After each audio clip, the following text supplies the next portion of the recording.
हत्तीपायाचा धोका अजूनही कायम आहे.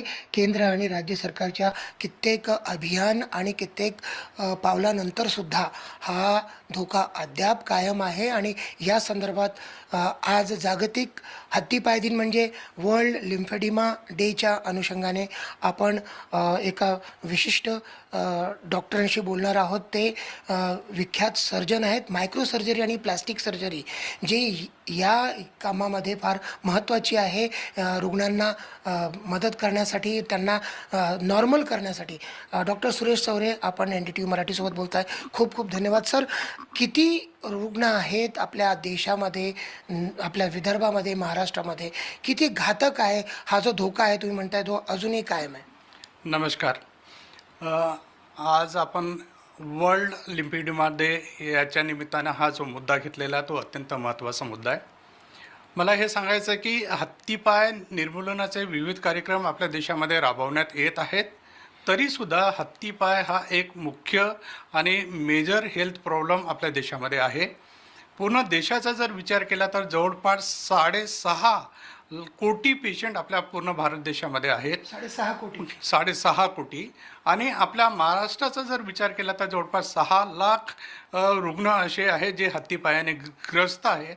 आपल्या विदर्भाचा विचार केला तर जवळपास 21,000 रुग्ण आपल्या विदर्भात सध्या आढळलेले आहेत आणि त्यांना ॲक्टिव्ह सर्जरीची किंवा ॲक्टिव्ह उपचाराची गरज आहे. सर, इतकं भयानक आकडेवारी आपण सांगताय, म्हणजे केंद्र सरकार आणि राज्य सरकार इतकं इफेक्टिव्हली सगळ्या उपाययोजना करतायत, पण तरी तो त्या वेगाने जात नाही आहे. काय लक्षणं आहेत आणि कधी कळतं की हे आहे? कशाने होतो हा रोग? हा जो रोग आहे हा इन्फेक्टिव्ह डिसीज आहे. हत्तीपाय आपल्या देशामध्ये फायलेरियासिसच्या इन्फेक्शनमुळे होतो. फायलेरियाचं इन्फेक्शन जे आहे उशिरा ब्रोंकायटिस या टेप 1मुळे होतो आणि हा आजार मच्छर चावल्यामुळे आपल्या समाजामध्ये पसरत असतो. म्हणजे हा लागट आहे.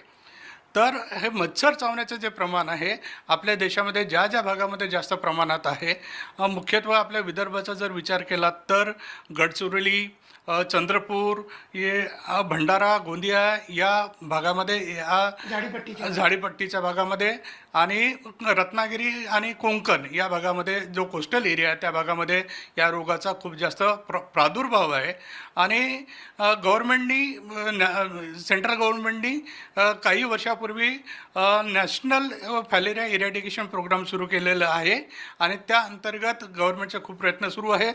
तरी समाजामध्ये याच्या रोगाबद्दल असलेलं अज्ञान, त्यामुळे हा रोग अजूनही आपल्या समाजामध्ये उपस्थित आहे आणि तो वाढत आहे.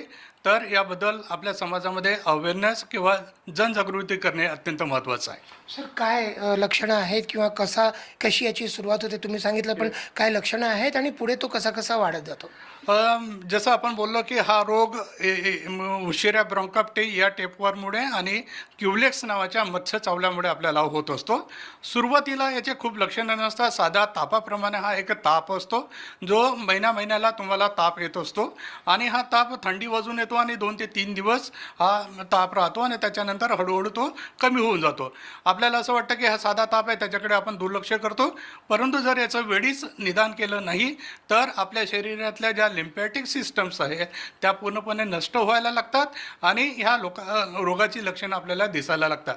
हळूहळू आपल्या पायामध्ये किंवा हातामध्ये लिम्फॅटिक फ्लुइड म्हणजे पाणी जमा व्हायला लागतं आणि हळूहळू पायाचा आकार वाढून त्याच्यामध्ये विविध कॉम्प्लिकेशन्स होतात. जसे पायावर पुरळ येणे, पायावर फोडे येणे, पाय जाडा होणे, पायावर मल्टी फोल्ड्स होणे किंवा कधीकधी तर ह्या रोगामुळे रुग्णाला कॅन्सरसुद्धा होतो. लिम्फोसार्कोमा या नावाचा कॅन्सरसुद्धा होतो. सर, आता ह्या प्रकारची उत्पत्ती कशी होते हे सगळं आपण सांगितलं. आता याचा उपाय काय? कारण कित्येक समजुती अशा आहेत की याचा काही उपाय नाही आहे आणि आयुष्यभर तसंच राहावं लागतं, अशी समजूत आहे. एक 20-25 वर्षापूर्वीपर्यंत गावात गेलं तर 2-4 असे पेशंट्स दिसायचे. आता त्यांची संख्या कमी होत चालली आहे, पण तरी उपाय काय? हा खूपच अत्यंत महत्त्वाचा प्रश्न आहे. समाजामध्ये अजूनही ह्या रोगाबद्दल अज्ञान आहे. समाजामध्ये ही एक पक्की समज झालेली आहे की हत्तीपायाचा कुठेही उपचार होत नाही किंवा त्याला आपण बरं करू शकत नाही. आतापर्यंत आपण याला सिम्प्टोमॅटिक पद्धतीनंच आपण ट्रीटमेंट देत होतो, जेणेकरून पायाला प्रेशर बँडेज बांधणे किंवा मसाज करणे हा एक मात्र आपल्याकडे उपाय होता. इवन डॉक्टर कम्युनिटीमध्ये सुद्धा याच्याबद्दल अवेअरनेस नाही. परंतु मी आपल्याला सांगू इच्छितो की जशी जशी टेक्नॉलॉजी ॲडव्हान्स होत चाललेली आहे आणि प्लास्टिक सर्जरी जेवढी ॲडव्हान्स होत चाललेली आहे, प्लास्टिक सर्जरीमध्ये मायक्रो सर्जरी नावाची एक अशी ब्रँच आहे ज्याद्वारे आपण हत्तीपायाचा पूर्णपणे इलाज करू शकतो आणि हत्तीपाय ह्या पूर्णपणे बरा होऊ शकतो. या मायक्रो सर्जरीद्वारा ही अत्यंत ॲडव्हान्स सुप्रा मायक्रो सर्जरी असून याद्वारे आपण शरीरातल्या दुसऱ्या भागातनं लिम्फ नोड्स किंवा लिम्फ वेसल्स काढून ज्या भागामध्ये रोग झालेला आहे त्या भागामध्ये त्यांना मायक्रो सर्जरीद्वारा इम्प्लांट करतो आणि इम्प्लांट केल्यानंतर ज्या नवीन टिश्यू असतात त्या खराब झालेली लिम्फॅटिक सिस्टम रिस्टोअर करते किंवा तिला पूर्ववत आणते आणि जो हत्तीपायाचा रोग आहे त्याच्यावर आपण डेफिनेटली एक डेफिनेटिव्ह उपचार करू शकतो. सर आपल्यासोबत काही इथे रुग्ण आलेले आहेत, त्यांच्या आयुष्यात काही फरक पडलेला आहे, त्यांच्याबद्दल काय सांगते? ही सर्जरी आपण जवळपास 5 ते 6 वर्षापासून आपण नागपुरामध्ये करतोय आणि जवळपास आता आपण 17 ते 18 पेशंट्स आपण रुग्ण आपण ऑपरेट केलेले आहेत. पूर्ण भारतभरातनं रुग्ण आपल्याकडे येतात. तर त्याच्यामध्ये आज आपल्यासोबत जे 2 रुग्ण आहेत त्यांच्यासोबत आपण प्रत्यक्षात चर्चा करूया. पुरुषोत्तम सूर्यवंशी, राहणार शिंदेवाई, जिल्हा चंद्रपूर. अच्छा, चंद्रपूर जिल्ह्याचे आपण आज काय काम करता? माझी दुकान आहे, कटिंग दाढीची शेविंगची दुकान आहे. पण किती तुमच्या पायाचं जे हे दिसत आहे हा आणि याचा जो फोटो आम्ही आत्ता बघितला तो अत्यंत भयानक आहे. किती वर्ष तुम्हाला हा हत्तीपायाचा त्रास होता? मला आज 20 वर्ष झाले.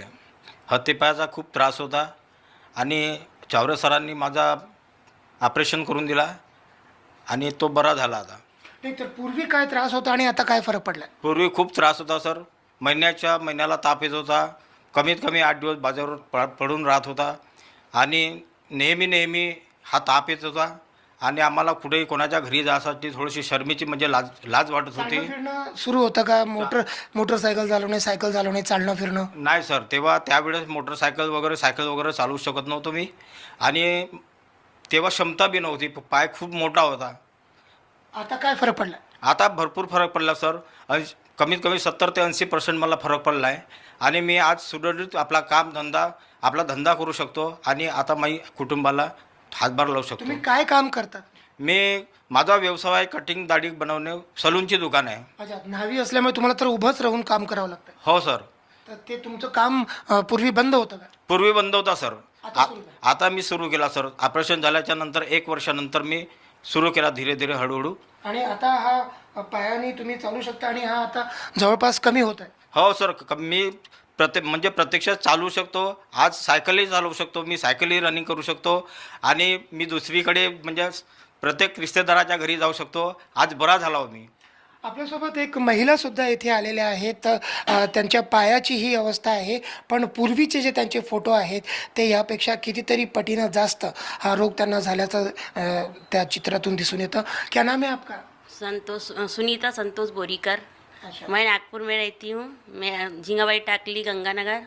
तो कब से कितना दिन प्रॉब्लम था और क्या परेशानी होती थी? अभी ऑपरेशन के 5 साल पहले से प्रॉब्लम था और अभी ऑपरेशन को 5 साल हो गए. ऑपरेशन के पहले मेरे को जैसे खुजलाहट चलती थी, पैरों में जलन होता था, बुखार आता था और उठने बैठने में तकलीफ होती थी. कहीं जाने आने में भी मेरे को शर्म महसूस होता था कि मैं किसी घर जाऊंगी तो इतना बड़ा पैर लेके आए. ऐसा घर के काम कर सकते थे? घर के काम तो धीरे धीरे कर लेती थी घर के काम, लेकिन पूरा थकान होता था करने से. अब क्या फ़र्क पड़ा है? अभी तो मैं घर का भी काम करती हूँ, बाहर बंगले का भी काम पे जाती हूँ और ऑर्डर के भी काम पे जाती हूँ. सर काय सांगाल, हा जो चमत्कारिक जो परिणाम झालेला आहे मायक्रो सर्जरी आणि प्लास्टिक सर्जरी नंतर? ही निश्चितच आनंदाची गोष्ट आहे. जिथं एक साधी होप नव्हती की एकदम होपलेस कंडिशन आपण ज्याला कन्सिडर करत होतो, त्यामध्ये आपण ह्या सर्जरीद्वारा मायक्रोव्हास्क्युलर सर्जरीद्वारा रुग्णांना एक नवीन आशेचा किरण देऊ शकतो आणि त्यांच्या जीवनामध्ये आपण आमूलाग्र बदल घडवून आणू शकतो. याला किती खर्च येतो आणि मुख्य म्हणजे राज्य सरकार किंवा केंद्र सरकारकडनं काय अपेक्षा आहेत तुम्हाला? ही जी सर्जरी आहे थोडीशी खर्चिक सर्जरी आहे. जवळपास 7 लाख ते 10 लाखाच्या जवळपास ह्या सर्जरीला खर्च येतो. परंतु दुर्दैवानं हा जो रोग होतो आहे तो मुख्यत्वे आर्थिकदृष्ट्या कमजोर वर्गामध्ये हा रोग होतो. आणि माझी शासनाकडे अशी अपेक्षा आहे की या रोगाला जर सरकारी योजनामध्ये जर याच्यामध्ये समाविष्ट केलं तर ह्या रोगावर आपल्याला इफेक्टिव्ह वे म्हणजे चांगल्या पद्धतीने याच्यावर उपचार करता येऊ शकतो, त्यांची आपल्याला मदत करता येऊ शकतं आणि ह्या रोगाचं जे बर्डन आपल्या समाजावर आहे ते कमी करण्यासाठी आपण प्रयत्न करू शकतो. तर शासनाने याच्याकडे थोडंसं लक्ष देऊन सरकारी योजनामध्ये याचा समावेश करावा. खूप खूप धन्यवाद सर. तर एकंदरीतच ज्या पद्धतीनं हत्तीपायाचा धोका अजूनही कायम आहे, हजारो रुग्ण एकट्या महाराष्ट्रात आहेत, त्यापैकी जास्त रुग्ण आपल्या सर्वाधिक रुग्ण आपल्या विदर्भात आहेत. पण त्याच वेळेला आशेचा किरण आहे आणि जे नवीन तंत्रज्ञान आहे मायक्रो सर्जरी आणि प्लास्टिक सर्जरी चा वापर करून याच्यावरती तोडगा काढू शकतो आणि आपण आपले जे पाय आहे ते पाय पूर्ववत हळूहळू करता येऊ शकतात, हे या शस्त्रक्रियेने दाखवून दिलेलं आहे. व्हिडिओ जर्नलिस्ट विनय शुक्लासोबत संजय तिवारी, NDTV मराठी, नागपूर.